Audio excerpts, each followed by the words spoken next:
the outset, I would like to thank the organizers. They are my own team, but they have given me a chance to speak on a different topic which is very close to my heart, because I have been doing adolescent health counseling, going through many schools and colleges since the last few years.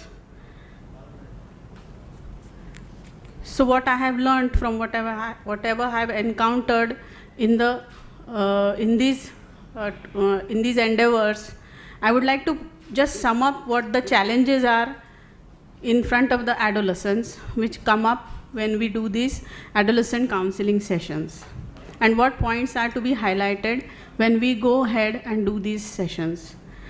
So let us, for me, it is also for me, let us listen to this talk not only as doctors, but as people who have been adolescents sometime and who are mothers and fathers of adolescent children. As we all know, adolescence is that part or that milestone in life where that girl or boy is at the crossroads.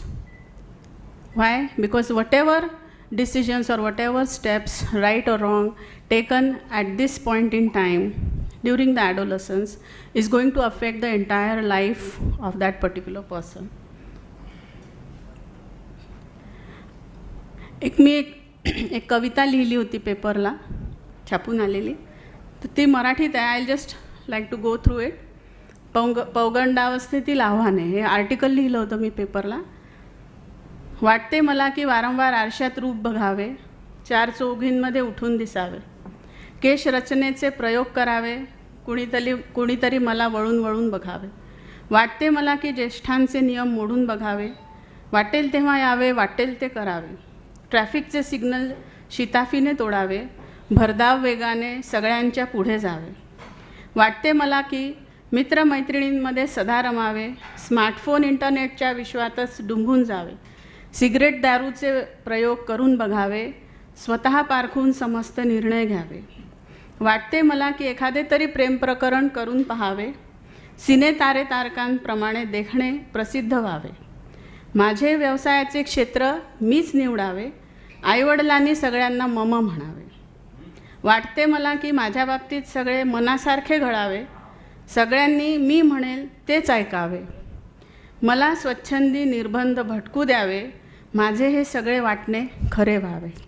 आता ही कुठल्या गुन्हेगाराची किंवा कुठल्याही वाईट विचारांच्या व्यक्तीचे विचार नाही आहेत. हे सगळ्या पौगंडावस्थेत असलेल्या प्रत्येक मुलामुलीच्या डोक्यात चाललेले हे विचार आहेत. The most important thing about adolescence is that every male and female have their own time zones. So that person has to be counseled that you do not compare yourself with others. Because as you can see, the sun and the moon सगळ्यात मोठ्या realities आहे. तर सूर्य आणि चंद्र ह्या दोघांनाही चमकायची आपापली त्यांची वेळ आहे. So we cannot compare the sun to the moon. There are some common physical problems which come in adolescence during this time, like the physical appearance. There is a change of physical appearance during adolescence, both in girls and boys. Will be more stressing on the girls, and there is always a comparison between हिची उंची खूपच जास्त वाढली, माझी कमी वाढली, किंवा माझ्या तर म्हणजे त्या मुलींच्या डोक्यात चाललेल्या गोष्टी आहेत बरं ह्या, की हिचे तर 8व्या 9व्या 10व्या वर्षीच पाळी आली, मला तर अजून 15 वर्ष झाले माझी पाळी आली नाही. So these are the things which are going on in their minds, and we have to counsel about, and that all these things lead to anxiety in those adolescents, and then they come up to the doctor. So for the counseling points are that you are supposed to tell them that these are all the variations which occur, and it depends on the genetic makeup. During adolescence, there are a lot of changes going on in the body which are dependent upon the hormones, and they are different for different people. There are many lifestyle factors also which affect the newer generation. आधीच्या काळी लहान मुली खूप खेळायच्या आणि खूप पहिले अशा सडसडीत बांध्याच्या छोट्या छोट्या मुली दिसायच्या. आता इतक्या प्रीमॅच्युअरली ओबीज आणि मोठ्या दिसतात की नॅचरली त्यांना 8व्या-9व्या वर्षीच they have their menstrual cycle and then they have all these changes coming up very very fast. So that is the reason we see that they are having many health issues during these lifetime. Like there is an increasing trend of obesity in the adolescent age group. There are a lot of menstrual problems which these people face, and polycystic ovaries is on the rise in the adolescence just because of this lifestyle factors. So during the counseling part, we are supposed to, this is the challenge which the adolescents they are facing, and we are supposed to counsel them regarding all these lifestyle changes. So a proper diet, proper exercise, and timely division of means we cannot blame them because they have their own timetable of schools and college and tuition and games and all. So we have to advise them to have a healthy lifestyle and having a good and healthy diet. All these things come up with many other issues, like there are all these differences in the adolescents between amongst themselves. They also have a psychological impact on the children. Like there are many things, like we hear about body shaming. Body shaming म्हणजे जर एखादी मुलगी लठ्ठ असेल तर तिच्या मैत्रिणी तिला इतकं, म्हणजे आपण आज today we heard in the plenary session की त्या मुलीला मेन्सेस आले फक्त शाळेमध्ये, तर she was shamed like anything and she committed suicide after going home. So this should never occur to any person. This is such a physiological and natural process. पण असं ह्या गोष्टींबाबतीत सुद्धा अजूनही सगळ्यांचे अंडरस्टँडिंग्स पूर्ण क्लिअर नाही आहे. तो we have to talk about all these things when we are doing the adolescent counseling. ज्याची जशी प्रकृती असेल तसं त्याची फिजिकल अपिअरन्स राहील.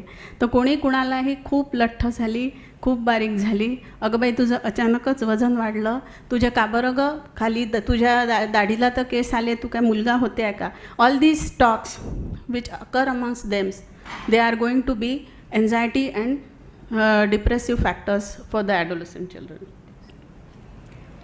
Now this is a very difficult topic for parents to deal with who are having adolescent children. कारण की प्रत्येकाच्या पर्स्पेक्टिव्हचा फरक असतो. मोठं झाल्यानंतर म्हणजे आपण जेव्हा ॲडोलसंट होतो तेव्हा आपल्याला अफेअर वगैरे काहीच वाटत नव्हतं, सिरियसच नव्हतो आपण त्या बाबतीत. झालं तर झालं, कळतच नव्हतं की ह्याचे पुढे आयुष्यात काय परिणाम होणार आहेत. But now once we are on the other side of the table, we don't know how to cope with this change. आपल्याला कळतच नाही आहे की आपण आपल्या पोरांचं काउन्सिलिंग कसं करावं, and how to explain them what is the difference between friendship, attraction and love. This is a very dangerous triangle. आणि देर इज अजून ह्याही गोष्टीमध्ये फरक असा झालेला आहे की in the previous generation the concept of friendship, attraction and love was different. पण आता जशी जनरेशन बदलली, आम्ही जेव्हा लहान होतो तेव्हा आमच्यापेक्षा आमच्या आईच्या काळात जेव्हा ती कॉलेजला असायची तर एखाद्या मुलाशी बोलणं म्हणजे सुद्धा खूप मोठं काहीतरी गुन्हा केला आहे असं होतं. आता कुठल्या लेवलपर्यंत ते लोक म्हणजे आता त्यांना फिजिकल टच हा जो प्रकार आहे की मुली मुलांच्या बाईकवर जाऊन फिरतात किंवा मित्र बनवतात, गळ्यात हात घालून फिरतात, ते त्यांच्यासाठी काहीच नवीन नाही आहे. आणि for the parent who is coming from the previous generation, this comes as a shock. And shock असा की then they try to restrict the children from that. But the peer pressure says that असं तर सगळेच करतात. माझ्या मैत्रिणींना पण boyfriends आहे, मला पण फ्रेंड्स आहे, आणि मम्मी तुला कळत नाही का की माझी नुसती फ्रेंडशिप आहे, तुला कळत नाही का की दिस इज नॉट, म्हणजे त्यांना तर समजतच नाही की where to stop. And that is the reason why they confuse between friendship, attraction and love. आपल्याला एखादा मुलगा आवडतो आहे, तो आपल्याला म्हणजे कोपऱ्यातनं तो मला पाहतो आहे, तर that there is a huge misunderstanding that this is love. अगदी 5वी-6वीतल्या पोरंसुद्धा आता म्हणतात की मम्मी मला ही मुलगी आवडते, आय लव्ह हर, मी तिच्याशी लग्न करणार आहे.